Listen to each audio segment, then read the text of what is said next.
ali wal ashabi man qad wahada.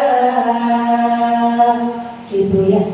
Jadi ahli kubur setiap malam Jumat, laki kita sini selangkah, ibu kita yang sudah tidak ada, terus orang tua kita yang sudah tidak ada, diizinkan oleh Allah Subhanahu wa Ta'ala balik maring umah, niliki sanak sedulure, niliki anake, niliki putune, jaluk dikirimi doa.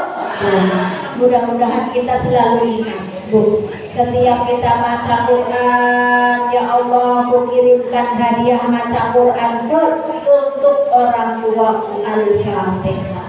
Setiap kita saudara, kita ingat orang tua kita kirimkan doanya, kita kirimkan pahalanya untuk orang tua kita, Al-Fatihah.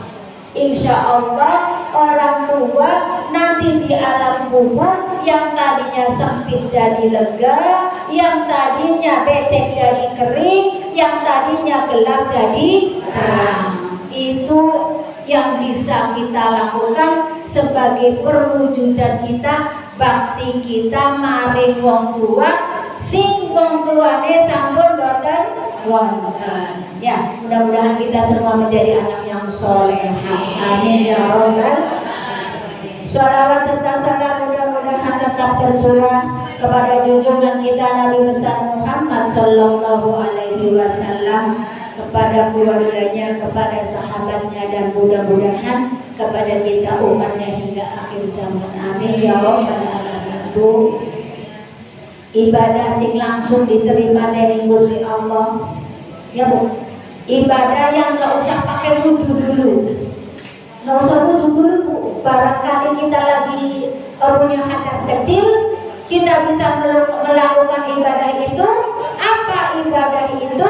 Adalah sholawat maring Rasulullah Sallallahu Alaihi Wasallam. Apa maning sholawat pas ning malam Lailatul Qadar. Sekali sholawat itu pada bae bari 1000 bulan kita bersholawat. Tuh, sholawat dipisi di Allahumma sholli ala Sayyidina Muhammad wa ala ali Sayyidina Muhammad. Pas kebetulan itu di malam Lailatul Qadar dihitung oleh Allah Subhanahu wa Ta'ala seperti kita sholawat siang malam selama 84 tahun. Amin ya rabbal alamin. Sampun ini sekitar 25 ya.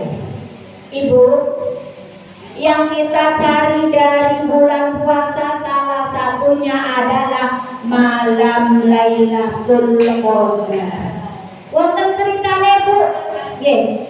Sebelum asbabun nuzul, sebab turunnya ayat surat Al-Qadar itu ada asbabun nuzulnya, sebab-sebab turunnya wahyu, yaitu surat Al-Qadar.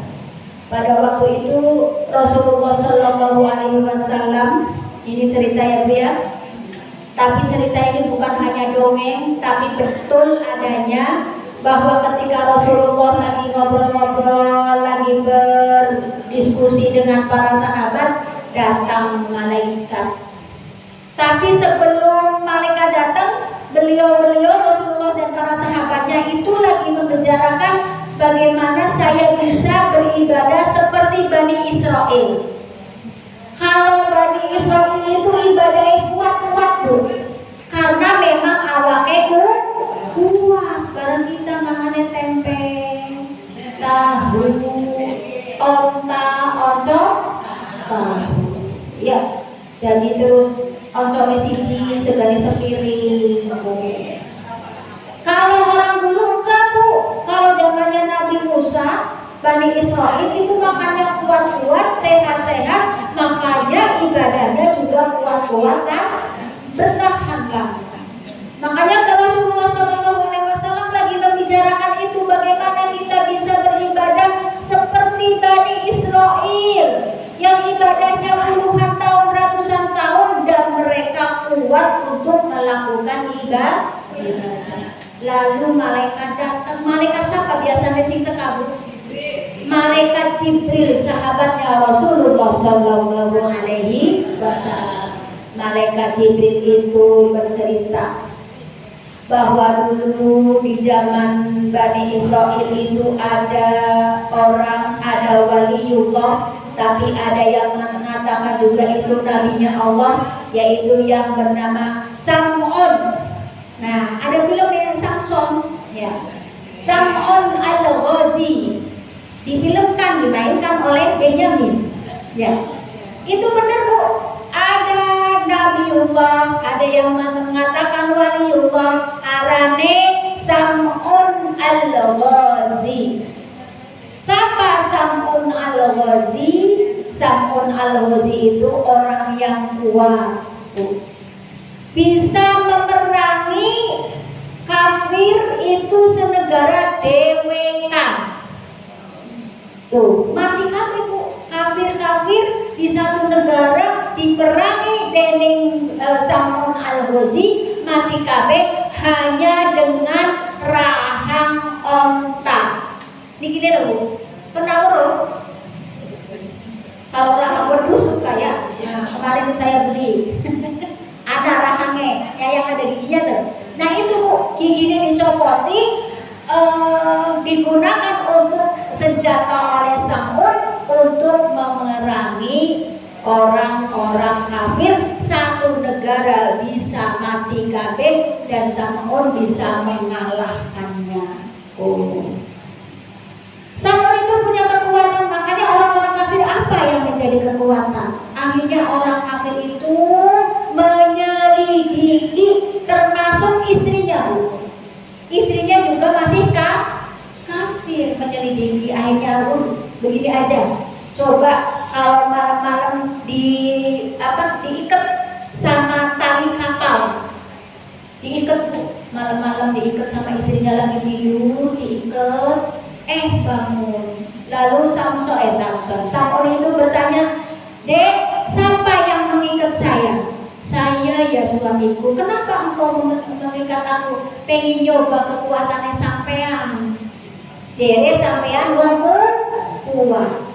Kata Sam'un, "Saya adalah waliullah, saya adalah kekasih Allah. Hanya dengan ini saja tidak cukup untuk bisa mengalahkan aku." Benar, gerak sedikit taline pedot kabeh. Dengan gerak sedikit putus semua talinya. Lapor Bu, mari orang kafir, lagi kita bisa nyopot talinya pedot kabeh, wis diganti rantai kapal, diikat maning bengi-bengi. Terus tangi maning siapa sing ngangkat aku deh pakai rantai? Saya istrimu. "Kenapa engkau ikat?" "Ya pengen coba, masa dadu, masa tali kapal semono gedene bisa engkau putus, coba kalau rantai bisa." "Enggak." Lalu Sam'un itu berkata, "Bisa. Yang tidak bisa saya putuskan, yang tidak bisa saya kalahkan adalah rambut saya sendiri."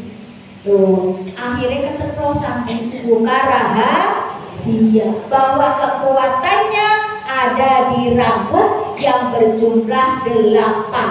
Anak kayak rambut wong gimbal tuh, sing kriting. Nah, sebelah kanan 4, sebelah kiri 4. Dan betul Bu, dipraktekkan oleh istrinya, rambutnya dipotong, 8-8-nya diikatkan, yang 4 untuk tangan, yang 4 untuk kaki. Dan benar Sam'un itu bangun.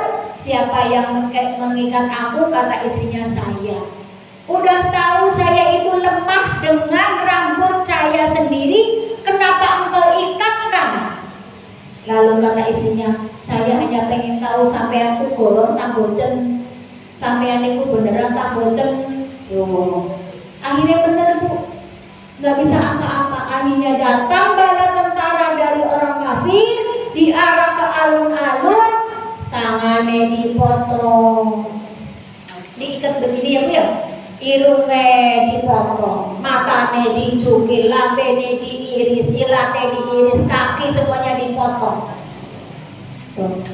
Itu istri sendiri membuka rahasia suami karena istrinya masih kafir. Lalu dalam keadaan itu Allah Subhanahu wa Ta'ala masih wahyu atau ilham. Ya Sam'un, engkau minta apa? Lalu Sam'un bilang, saya minta kekuatanku balik ya Allah. Dan seketika itu Sam'un itu sehat maning, irunge ana maning, matane ana maning, lambene ana maning, ilate ana maning, tangan lan kakine juga ana maning.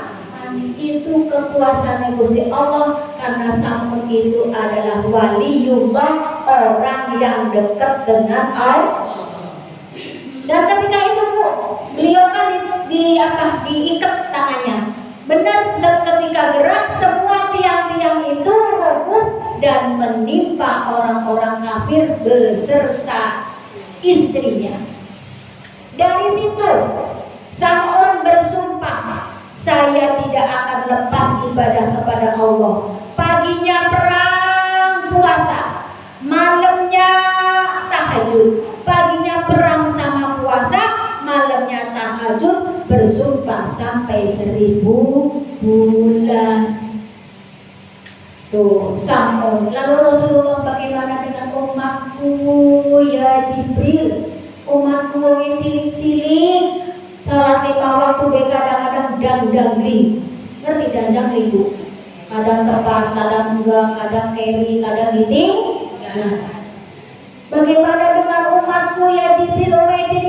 Umatku cilik-cilik tidak buat beribadah seperti Sam'un. Kata Jibril, engkau akan diwahyukan bahwa sholat 2 rakaat di malam Lailatul Qadar itu lebih baik daripada perang 1000 tahun wong Bani Israel.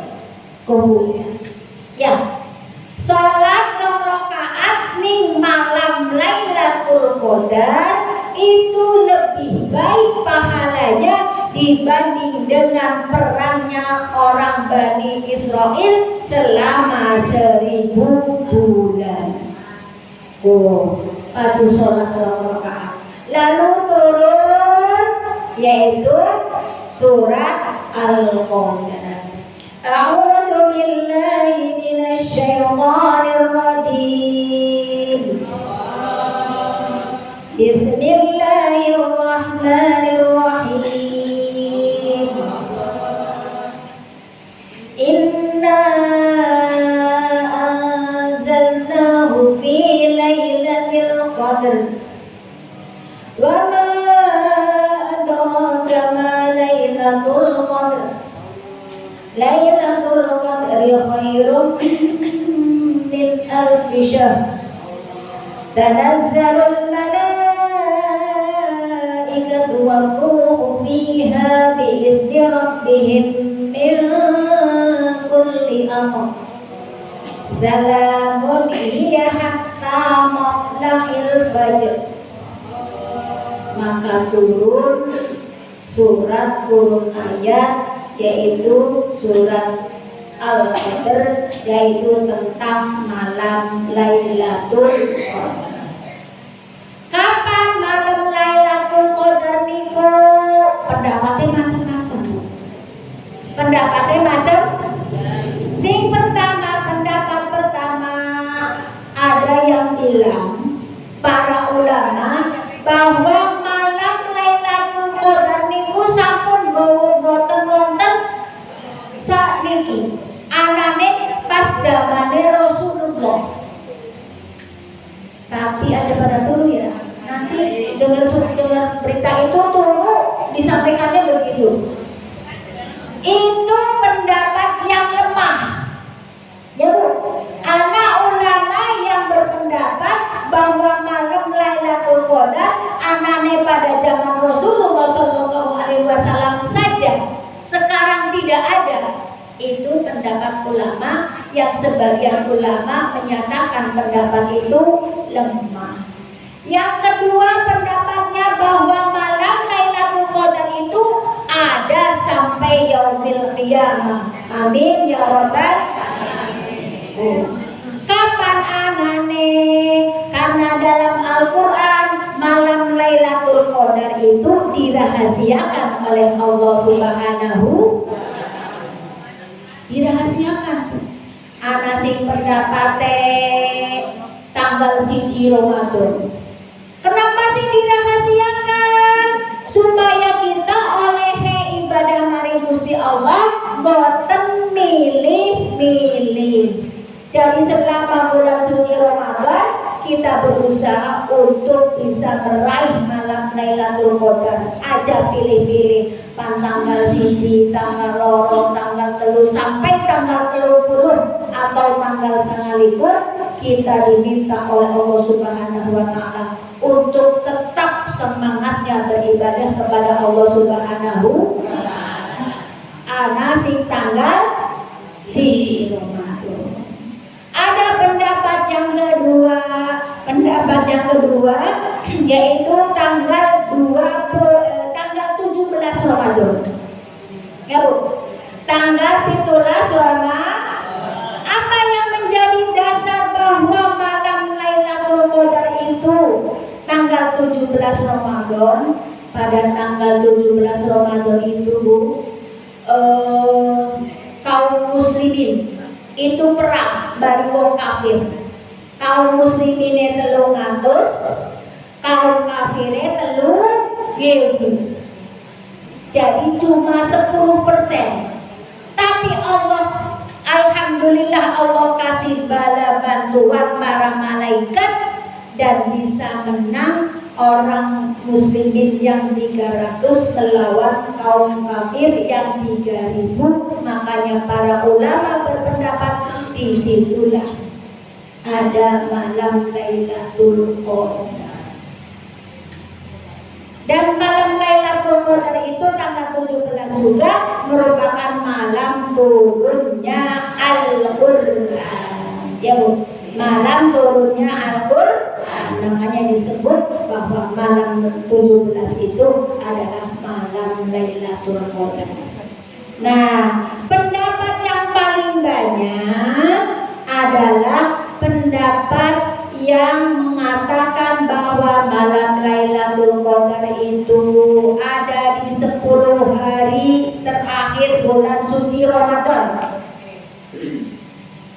Jadi pendapat yang paling banyak, pendapat banyak para ulama itu malam Lailatul Qadar adanya di 10 hari terakhir bulan Ramadan. Sing pertama pendapatnya Siti Aisyah. Siapa Siti Aisyah Bu?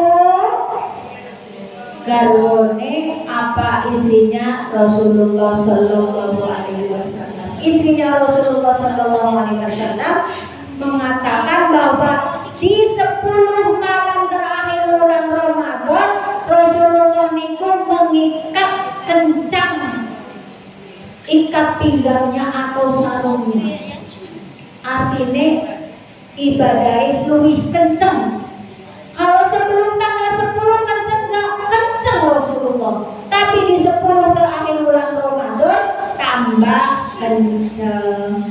Sing wadon anaknya ditangin kabeh diketok-ketok siji-siji, dan rumahnya menurut riwayat istri Rasulullah itu 11. Bangunin satu-satu, ketok, bangun. Untuk apa? Untuk iktikaf di masjid, untuk beribadah, untuk taqarrub ilallah, untuk zikir, untuk sholat malam, untuk baca Quran di 10 hari terakhir. Dan di 10 hari terakhir juga Rasulullah Sallallahu Alaihi Wasallam itu gak pulang siang malam di masjid. Kalau kita apa Bu?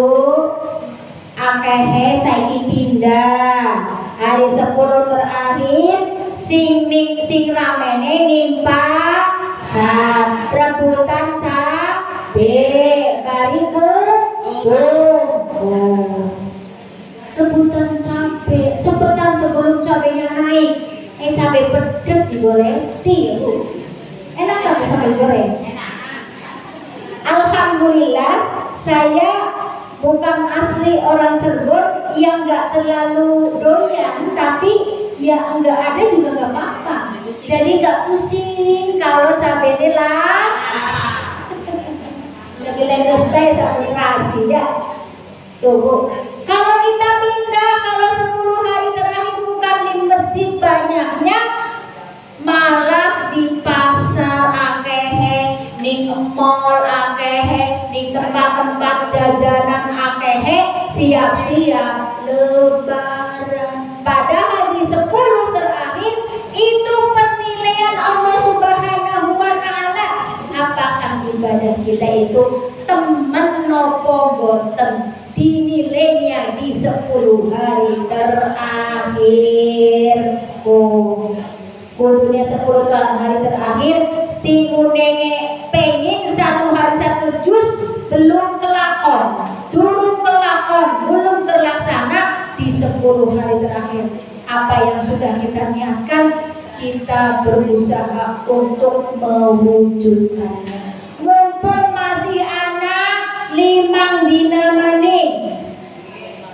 Ya Bu, mumpung masih anak 5 dina maning. Aja mandek sholawate, aja mandek tikire, aja mandek ngaji. Sampun tamat khatam terus. Nanti nggak sampai khatam ketika lebaran nggak apa-apa. Yang tujuannya bukan khatamnya, tapi akrab dengan Al-Quran.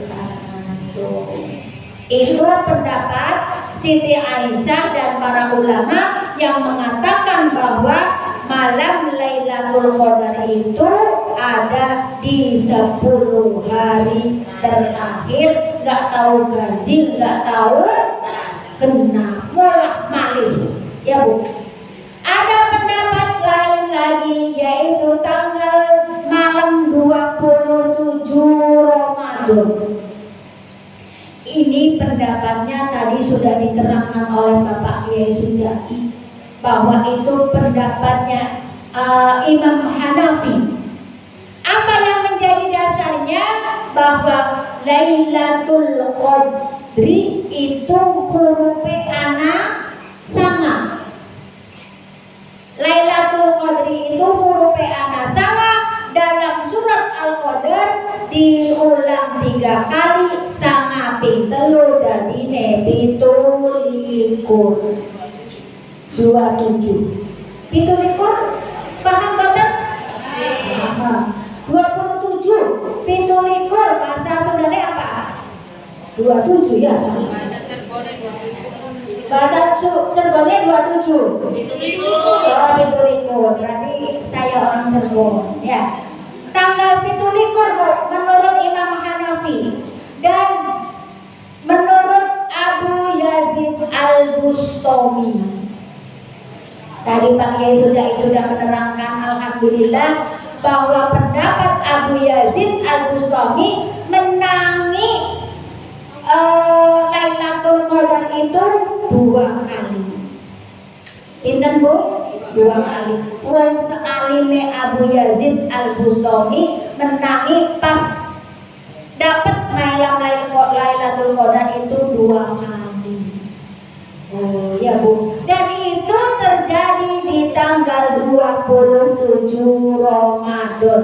Malam 27 Ramadan. Apa tanda-tandane malam Lailatul Qadar? Sing pertama, boten panas, enggak ungkep. Yang keduanya, langkah angin, langkah udan, langkah pemenimu, tidak ada bintang yang bergeser. Saya nyontek. Kalau ada bintang tapi bintangnya diem. Jadi tidak ada bintang yang bergerak. Kalau ada malam Lailatul Qadar, terus nggak ada angin, nggak ada bintang yang bergeser, dan pagi-paginya Bu, panas rengenge tapi orang panas. Ya,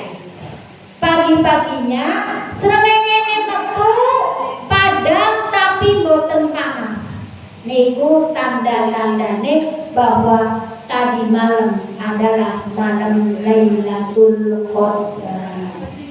Ya. Terus apa sih Oli? Malam Lailatul Qadar ciri-cirinya. Ada orang-orang yang dapat malam Lailatul Qadar, ciri-cirinya yang pertama adalah merinding. Merinding, terus hatinya gembung. Apa gembung? Bukan gembung itu apa ya? Gembung niku merasa menyesal ketika donga, ingat dosa-dosa yang lalu. Tuh. Gembung niku, hati gembung niku adalah hati yang merasa bersalah, merasa getun, merasa menyesal atas kekeliruan, atas kelalaian dalam beribadah kepada Allah Subhanahu wa Ta'ala. Sokan keliru apa sokan kelalaian ibadah?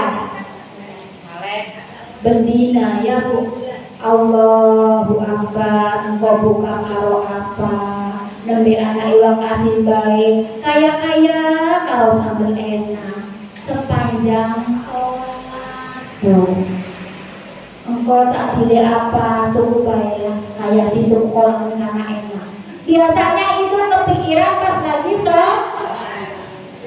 Nah, ketika dapat malam Lailatul Qadar, itu akan merasa menyesal atas kelalaian kita, atas ketidaksempurnaan ibadah kita kepada Allah Subhanahu wa Ta'ala. Yang ketiganya adalah ketika kita sudah menyesal, akan meneteskan air mata ketika kita berdoa kepada Allah Subhanahu wa Ta'ala. Dan menurut satu riwayat, ketika kita dapat malam Lailatul Qadar, kita disalami oleh malaikat Jibril, makanya merinding. Disalami Bu. Tanazzalul malaikatu warruhu fiha bi'izni rabbihim min kulli amr.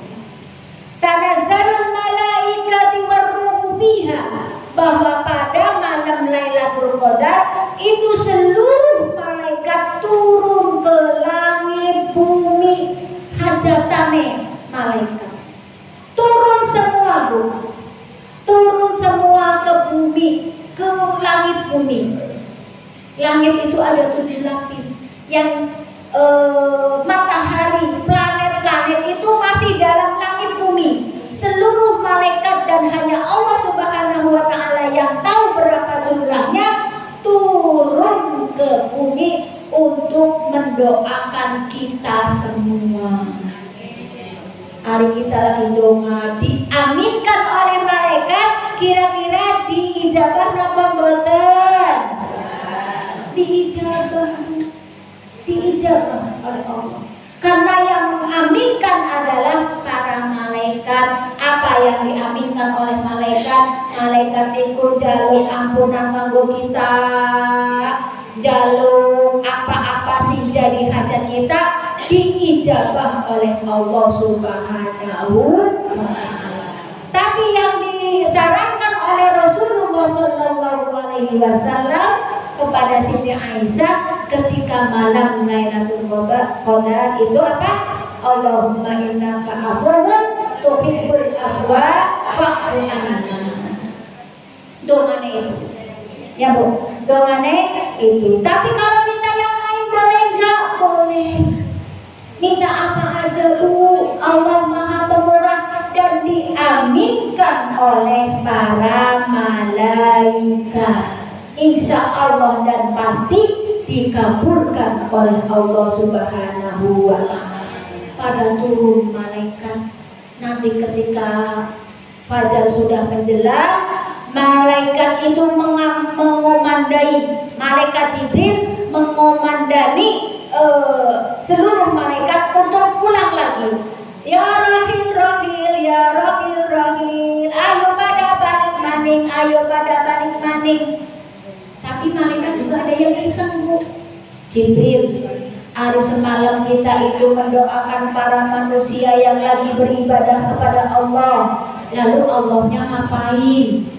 Anak malaikat kan takon.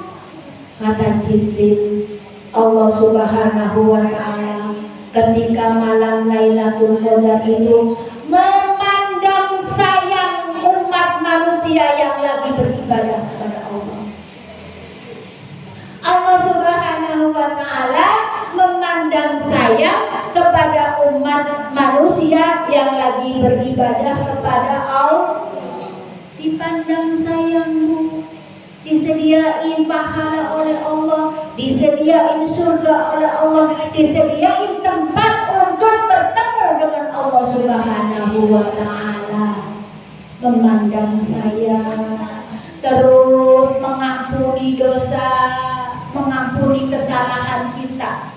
Allah turun langsung untuk bisa memandang sayang kepada kita umat manusia yang lagi ibadah dan mengampuni dosa dan kesalahan kita. Amin ya rabbal alamin. Terus tapi anak Allah sing boten disayang sama Allah, yang tidak dipandang sayang oleh Allah Subhanahu wa Ta'ala itu ada 4 golongan. Yang tidak diampuni dosanya oleh Allah dan diampuni kesalahannya oleh Allah Subhanahu wa Ta'ala di malam Lailatul Qadar itu ana 4 golongan. Sing pertama wong sokal minum minuman keras. Bu, saya juga betina minum minuman keras. Es batu, ada es batu mah airnya yang keras Bu ya, jadi es. Minum minuman keras itu tergesek apa Bu? Homer, terus narkoba, yang kayak gitu ciu, ya itu ketika malam Lailatul Qadar tidak dipandang sayang oleh Allah Subhanahu wa Ta'ala, tidak diampuni kesalahannya dan tidak diampuni dosanya oleh Allah Subhanahu wa Ta'ala. Dan kata Rasulullah, celaka kalau orang bertemu dengan Ramadan pulang masih membawa dosa. Na'udzubillahi min mudah-mudahan kita semua ya Bu mendapatkan malam Lailatul Qadar, dan insya Allah Masjid Sunan Kalijaga Senin malam Selasa niku mengadakan malam iktikaf di Masjid Sunan Kalijaga mulai jam 12. Nanti disediakan makan sahur, tapi nulis dikit ya Bu supaya kita DKM Masjid Sunan Kalijaga menyediakan makan sahur. Insya Allah sahur ayam balik daging. Amin ya Bu. Mangga yang sudah nulis, barangkali yang jauh tidak bisa, minimal sekitar Mendem, mangga nulis nanti di sana titip aja. Seumpamanya di sini itu ada berapa orang, ngomong ke yang biasa ke masjid, saya mau ikut berapa orang, tulis namanya Ibu Lebe itu 5 orang, tulis 5 orang agar disiapkan untuk makan sahurnya. Ya Bu, apa yang dilakukan ketika malam Lailatul Qadar? Yang pertama adalah sholat malam Bu, sholat tahajud atau sholat apa aja, sholat malam di malam Lailatul Qadar. Nah, Masjid Sunan Kalijaga biasanya sholat tasbih. Malam Lailatul Qadar biasanya sholat tasbih. Ibu, saya itu jauh rumahnya, apa saya dapat malam Lailatul Qadar? Kalau tidak di masjid dapat. Asal ibadah mari Gusti Allah. Bengi-bengi mau tangine jam 4, jam setengah 4, tangi jam loro. Tangi jam loro, sholat tahajud dulu. Kalau tidak sholat tahajud, sholat tasbih. Apa aja, sholat apa aja. Terus itu zikir ya Bu. Terus nyiapin makan sahur sambil sholawatan ya Bu. Sambil sholawatan insya Allah dapat Bu. Karena perempuan mah tugasnya di dapur. Tapi kalau suaminya mengizinkan untuk iktikaf, diajak bareng ya Bu. Ada suami nenek rumah sing ladeni langka bareng glender ibu sih iktikaf kita lah kasih ladeni. Kalau suaminya di rumah diajak ke masjid, kalau tidak di rumah bareng-bareng ibadah mari Gusti Allah. Siapa yang dapat? Allah yang Maha Tahu. Usaha kita untuk mendapatkan malam Lailatul Qadar. Iktikaf yang disarankan, yang dianjurkan oleh Rasulullah SAW adalah iktikaf di masjid. Maca wiridan, maca Quran, sholat malam, ya Bu. Lan, kapan mulai malam Lailatul Qadar? Habis maghrib Bu. Ya Bu. Jadi malam-malam ganjil itu jangan dilewatkan walaupun 1000 kita sedekah. 10 hari terakhir jangan lupa sampai kita sedekah Bu. Jangan sampai lupa kita untuk bersedekah. Barangkali pas kita sedekah itu lagi malam Lailatul Qadar, itu kita sedekah 1000 sama dengan kita sedekah 1000 kali 84 tahun. Ya Bu, maghrib sudah termasuk malam Lailatul Qadar. Mudah-mudahan kita semua diizinkan oleh Allah Subhanahu wa Ta'ala, la haula wala quwwata illa billahil aliyyil azim. Kita diberi kekuatan oleh Allah Subhanahu wa Ta'ala untuk bisa meraih malam Lailatul Qadar. Amin ya rabbal alamin. Ibu-ibu